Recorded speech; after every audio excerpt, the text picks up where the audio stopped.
Menganjurkan agar kita rajin sedekah. Sedekah ini di hadapan Allah lebih utama dari ibadah yang lainnya, karena sedekah ini berdampak pada orang lain. Kita sholat sehari semalam itu kalau dilakukan fardu dan sunnahnya itu bisa sampai 40 rakaat. Tapi tetangga yang lapar tetap lapar. Kita baca Quran sehari semalam itu bisa 1 juz, 2 juz, 3 juz, tapi tetap tetangga yang lapar tetaplah lapar. Tapi ketika sedekah yang bicara, semuanya selesai. Makanya di hadapan Allah sedekah itu menjadi lebih utama. Banyaklah sedekah. Orang yang meninggal di Al-Quran itu diceritakan dalam surah Al-Munafiqun, surah yang ke-63, ada orang yang sudah meninggal memohon kepada Allah untuk dibangunkan kembali, dan seandainya permohonan itu dikabulkan oleh Allah, bukan memilih sholat, bukan memilih berangkat haji, tapi apa yang dilakukan fa'asaddaqa wa aku minas sholihin, yang memilih agar diakui sebagai orang yang soleh. Maka rajinlah bersedekah, dan insya Allah sedekah itu membuat pelakunya tidak hanya disayang oleh Allah, tapi disayang oleh orang banyak. Amin ya rabbal alamin. Terima kasih, Ustaz. Terima kasih, sama-sama, Pak. Ini saya pengen coba pedasnya. Beda sama mie yang lain. Gak ada lagi udah. Sebenarnya memang pilihan. Yang di depan sahabat-sahabatnya itu hanya 3 kali, Pak. Karena apa? Setelah Rasul 3 kali ke masjid, masjid itu akhirnya penuh, Pak. Akhirnya Rasul tidak pernah lagi sholat malam di masjid. Karena apa? Khawatir dijadikan wajib. Itu yang pertama kita harus paham. Kalau sudah hukumnya tidak wajib, maka yang pertama jangan bertentangan di masalah itu. Jangan diperdebatkan. Lawang nggak ngerjakan saja boleh kok. Ya, itu. 3 golongan manusia yang lebih dicintai Allah, dan sholat tahajud yang dicontohkan Rasul. Surabaya, The Royal Indonesia TV. Allah mencintai orang tua yang rajin beribadah, tetapi cinta Allah kepada anak muda yang rajin beribadah lebih lagi. Allah cinta kepada orang miskin yang rendah hati, tapi cinta Allah kepada orang kaya yang rendah hati lebih lagi. Allah cinta kepada orang kaya yang rajin menderma, rajin bersedekah, tapi cinta Allah kepada orang miskin rajin menderma dan bersedekah lebih lagi. Semoga kita termasuk golongan yang Allah cintai. Materi tersebut di atas disampaikan Ustadz Lutfi pada pengajian rutin Majelis Alumni SMA 6 Surabaya yang digelar di Resto Umik Ika Manyar baru ini. Dalam salah satu hadits qudsi, bahwa Allah SWT berfirman melalui lisan Rasulullah SAW, kata Allah, aku cinta pada 3 macam golongan manusia, tapi aku lebih cinta kepada 3 macam lagi. Pertama, Allah cinta pada orang-orang kaya yang pemurah, tapi Allah lebih cinta orang fakir yang pemurah. Kedua, Allah cinta orang fakir yang rendah hati, tapi cinta Allah lebih besar pada orang kaya yang rendah hati. Ketiga, Allah cinta orang tua yang bertobat, tapi cinta Allah lebih besar pada pemuda yang bertobat. Bagi orang kaya, memiliki sifat pemurah adalah hal yang biasa karena punya sesuatu yang bisa dibagikan. Akan tetapi, bagi orang yang fakir yang memiliki sifat pemurah ini sesuatu hal yang luar biasa. Karena bagi dirinya yang sebenarnya masih membutuhkan rela berbagi demi kepentingan orang lain, kepentingan umum, dan kepentingan umat. Inilah kelebihan antara orang kaya yang pemurah dan orang fakir yang pemurah. Jelas Ustadz Lutfi. Menurut Ustadz Lutfi, rendah hati adalah akhlak yang mulia. Tidak menganggap dirinya lebih baik dan tidak pula sombong. Ini sikap yang baik dan dicintai oleh Allah. Bagi orang fakir yang memiliki sifat rendah hati ini adalah hal biasa karena tidak ada yang bisa dibanggakan. Lebih lanjut dikatakan, beda dengan orang kaya yang memiliki sifat rendah hati, tidak sombong. Ini baru sesuatu yang luar biasa. Karena bagi orang kaya berpotensi untuk takabur, untuk sombong itu jauh lebih mudah. Lebih gampang daripada orang fakir yang memiliki sifat rendah hati. Harta yang dia miliki bisa jadi sarana untuk menyombongkan diri. Semoga kita semua terhindar dari sifat riya, takabur dan selalu rendah hati dalam bertutur kata dan bersikap, ungkapnya. Kemudian, Allah cinta orang tua yang bertobat, tapi cintanya lebih besar pada pemuda yang bertobat.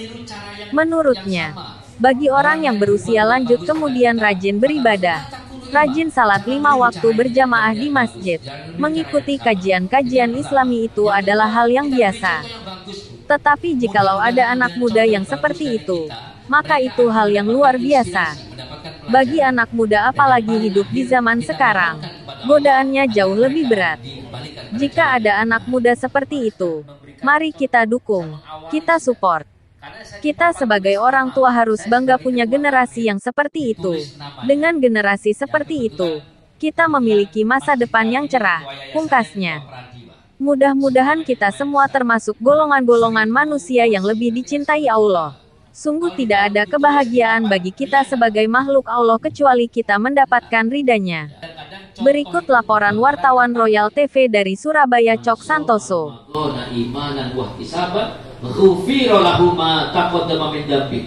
Barang siapa yang berpuasa di bulan suci Ramadan, imanan wahtisaban, ya, karena iman, karena cinta kepada Allah, wahtisaban dilakukan dengan sungguh-sungguh, maka jaminan Rasulullah, ghufira lahu ma taqaddama min dzambi, diampuni dosanya yang telah lalu. Bapak Ibu tahu ya, bulan Ramadan bulan keberapa dalam hitungan Islam? Di Ramadan itu Pak, bulan yang ke-9. Bukan tidak ada yang kebetulan Bapak Ibu. Allah takdirkan ya di bulan yang ke-9. Apa maknanya? Seperti usia kehamilan seorang ibu. Begitu melewati bulan yang ke-9, lahirlah bayi suci yang fitrah. Mudah-mudahan kita dihadirkan seperti itu.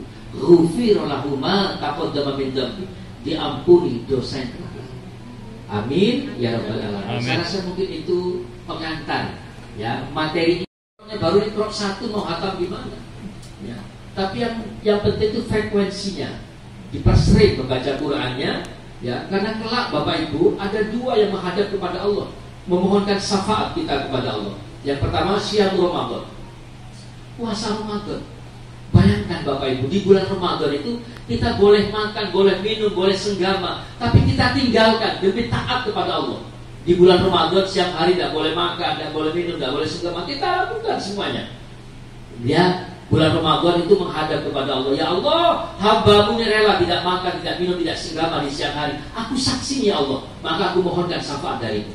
Dan yang kedua hadirin sekalian, Al-Quran yang kita baca, karena bersaksi di hadapan Allah. Ya Allah, aku bersaksi, hamba-Mu ini rela tidurnya sampai malam demi membaca Al-Quran, demi membaca ayat-Mu ya Allah. Aku bersaksi, aku mohonkan syafaat padamu. Jadi yang kedua memperbanyak baca Quran. Yang ketiga perbanyak infak dan sedekah. Apa kata Rasulullah? Afdalus sedekatin fi Ramadan. Sedekah yang paling bagus adalah sedekah di bulan Ramadan. Yang keempat memohon ampun, berdoa dan memohon ampun kepada Allah. Sampailah menangis hadirin sekalian. Ya, mudah-mudahan di bulan Ramadan kita benar-benar dalam keadaan sehat sehingga kita bisa beribadah secara sempurna. Allah mencintai orang tua yang rajin beribadah. Pak, mohon maaf, jangan dikatakan begini, lewis tuwek kate nang di mana, jangan Pak. Banyak di luar kita ini orang tua yang tidak paham tentang tuanya, sehingga dia masih jauh dari masjid, dia masih jauh dari ibadah. Saya ulangi sekali lagi, Allah itu mencintai orang tua yang rajin beribadah, dan Allah lebih mencintai pemuda yang rajin beribadah. Mudah-mudahan kita berada dalam kelompok orang-orang yang dicintai Allah.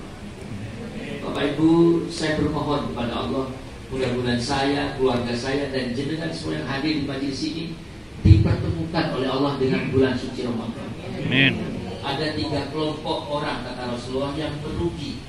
Yang pertama, seorang anak yang durhaka kepada orang tuanya dan dia tidak mendapatkan kata maaf dari orang tuanya sampai Allah pisahkan keduanya. Mungkin salah satu ada yang meninggal dan sebagainya.